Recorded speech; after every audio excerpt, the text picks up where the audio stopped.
Hello everyone, welcome back. In today's video I'm pushing on with the Vampire Chronicles series. We're now on the 5th book, Memnoch the Devil. In this book, Rice does another 180 from the previous book, which was very plot focused, and we return to another book that's focusing on building Rice's vampire and world mythology.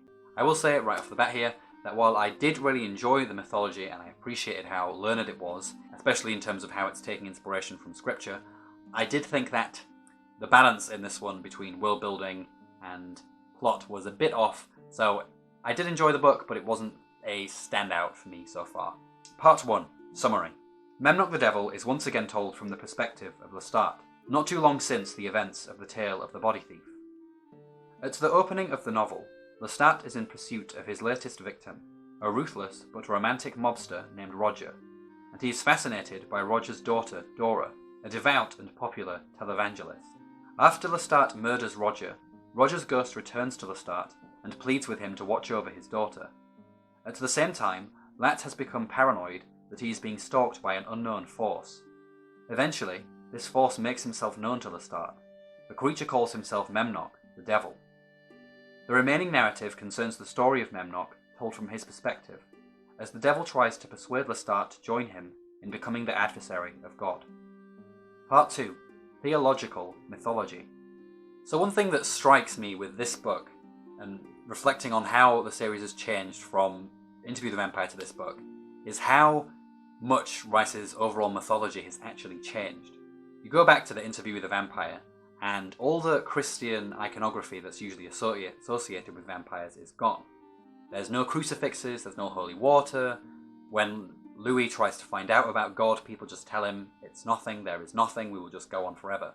So you get a atheist, if you like, version of vampires, and it's very nihilistic, it's very bleak. That book is still one of the darkest of the series.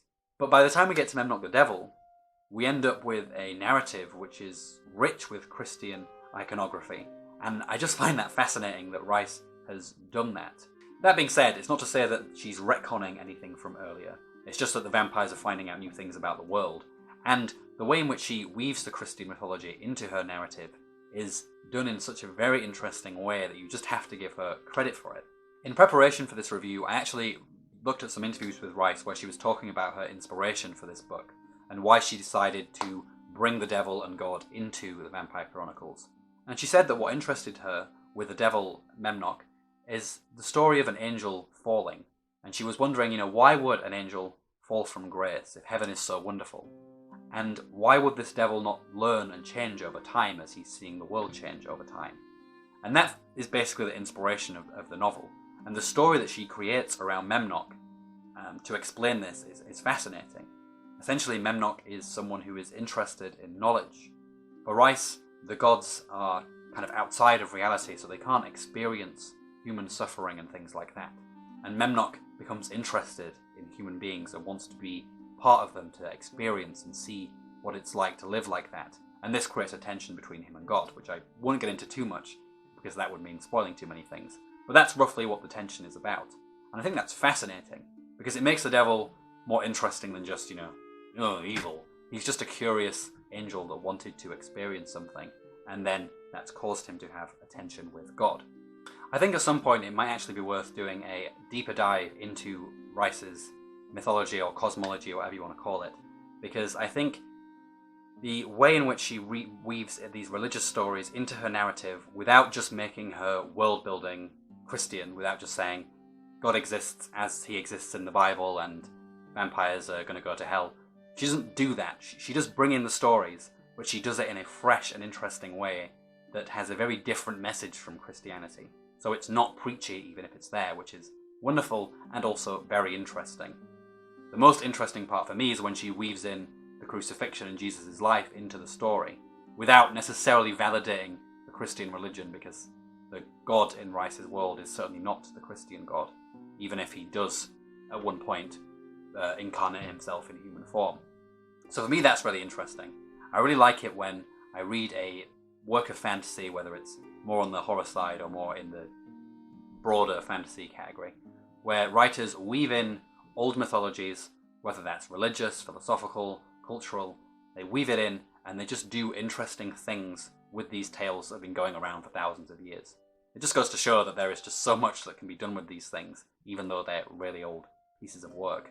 And the fact that she does it with such care and nuance as well, I mean, you really do have to appreciate how knowledgeable she is of that mythology, and how respectful she is of it. It's certainly not a disrespectful use of that theology, even if maybe some conservative Christians might not particularly like it. You can tell that she has a love for this religion, and she just wants to bring it into her story and do some interesting things with it, and answer some deep questions that she has about Christianity. So yeah, the world building is fantastic, really well done, and really interesting too. Part 3. Plot and Pacing. Now onto something that I don't love as much with this book, and that is the plot and the pacing of that plot.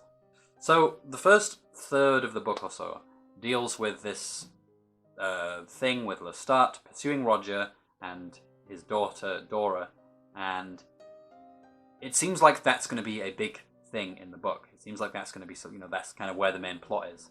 And we spend a good deal of time with this, and then in the background there's Memnoch slowly creeping in until he eventually reveals himself to Lestat, and then makes this offer, do you want to work with me?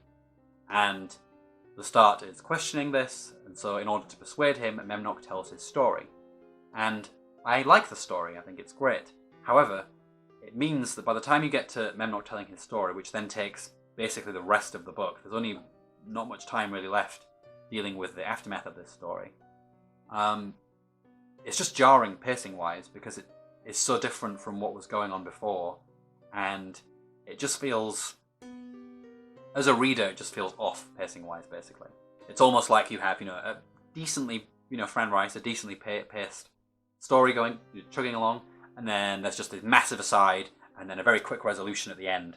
And that, for me, it's pretty bad, and it does make this novel go down quite a lot in my estimation, really. Now, pacing is somewhat of an issue with Rice's books, and has been in the past, but I always felt like what she did well in the previous books was that she was at least consistent in what she was doing. So in something like Interview the Vampire or The Vampire Lestat, these are very character-based books, and so yes, they're very slow, but the pacing is quite consistent. And even though there are some asides, especially in The Vampire Lestat, where people tell their stories and histories, they don't dominate the entire narrative in the way that it does in this book. So overall, it's fine. Or you have the more plot-based books, like The Queen of the Damned or Tale of the Body Thief, which again, do have those moments of, asides and these kinds of things, but on the whole, there's a nice balance struck between them. So overall, it doesn't damage your overall reading experience. Unfortunately, in Memnoch, I did think that the sudden change from Lestat's story to then Memnoch taking over for the rest of the book was jarring, and I didn't think it was, I think it could have been better integrated, these two plots. I do think that it actually might have worked if the book was a bit longer, because there was quite a good chunk of the book, like I say, about a third, which was Lestat's story with Roger and Dora, and then you have the Memnoch's, well, probably more than a third of the book is Memnoch, then you have another big chunk on Memnoch. And then after these two sections, you have a very short ending that tries to bring these two storylines together, but it just comes across as very quick and rushed. Almost like, I don't know, Rice was writing the story, she got to the Memnoch stuff, she got really into the Memnoch stuff, and then it was quite long, so she was like, oh, I need to finish this. So just kind of finished it. And that's a shame, because I think I was very invested in the story, I was still interested in the story of Memnoch. And it would have just been much more impactful if that had a longer gestation after he told his story and had a much more satisfying conclusion. So overall, I do think that the pacing was a big issue in this one. It might have been fine if, as I said, there was a longer third section that dealt with the fallout of these two plots a bit better. But because that wasn't there, it just felt like you had one story being told, that story getting hijacked for a very different story, and then a very, very brief ending that sort of fumbled them together a bit. So that was a bit off for me, and does set this book down, as I said, in my estimations of it. Still, I did enjoy the mythology, and I really appreciated it. I thought it was really great. So it is hard to really hate this book, and I wouldn't say that I wouldn't read it again. I think it was still a good book. It just had a big problem in terms of the plot and its pacing. Part 4. Is Memnoch Anne Rice? So the last thing that I want to talk about with this one is how different it is from the other books in the series. And I have sort of hinted at this as well in earlier parts, but although this is told from Lestat's perspective, this book really does feel like Memnoch's book. It's even got his name in the title, and as I said, his story dominates most of the book. In fact, it almost seems like the Lestat, Roger, Dora thing is just a framing device for Memnoch to tell his tale. Now this in itself might be a thing that bothers readers, because if you really do like Lestat, and you've got good reason to because he's great, and you start the book with him and then he just vanishes pretty much while Memnoch's telling his story, you might find that a bit disappointing. Although for me, that wasn't too much of a bother, because this is the fourth book from Lestat's perspective, so that absence didn't bother me. It was more just the jarringness of the two things that bothered me. But more significantly than that, what it means is that in this book, we're not really focusing on vampires anymore. We're focusing on the devil and God and these things. And the vampires are just almost tangential to the thing that the novel is about, which is Memnoch. And I was wondering when I was reading this, and also, like I said, listening to Anne Rice talk about this book, and she was saying about her wondering about, why would, the devil fall, and why is suffering so important in Catholicism, and all these kind of theological questions that she was having. It made me wonder whether Memnoch is almost a self-insert for Anne Rice and her doubts and her questioning of faith, and her desire to know the answers to these questions. And so what we actually get in Memnoch the Devil is not so much a story, but a work of philosophy maybe, or theology. Now that might be a stretch to say, and maybe some people won't like that, but I think it's a worthwhile consideration. Because of the way Rice talks about this book, she is focusing very much on these heady philosophical ideas, less so on vampires and their mythology. And so that does allow me to appreciate this book in a very different way from what I was expecting when I read it.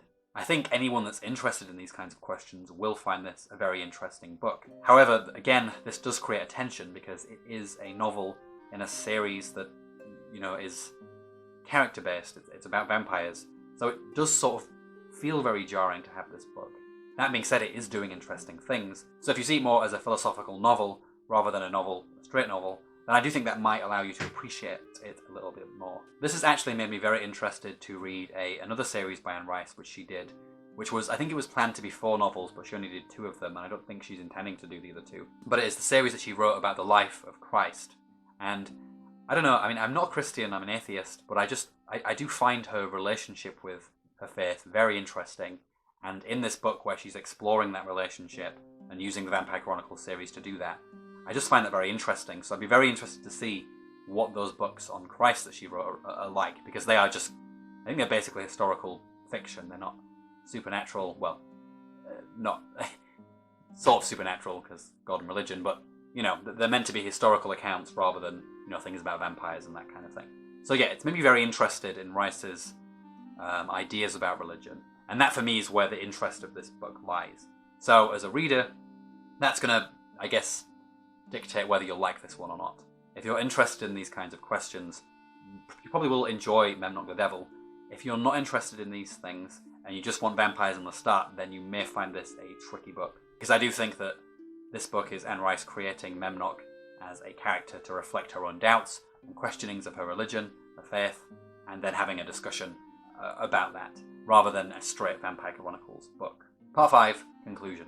So overall, I would say that I am satisfied with Memnoch the Devil. However, it does depend how I look at it. If I look at it as an entry in the Vampire Chronicles series, which is, a series of novels, that does make me see this in a less good light, because it does stand out as very different.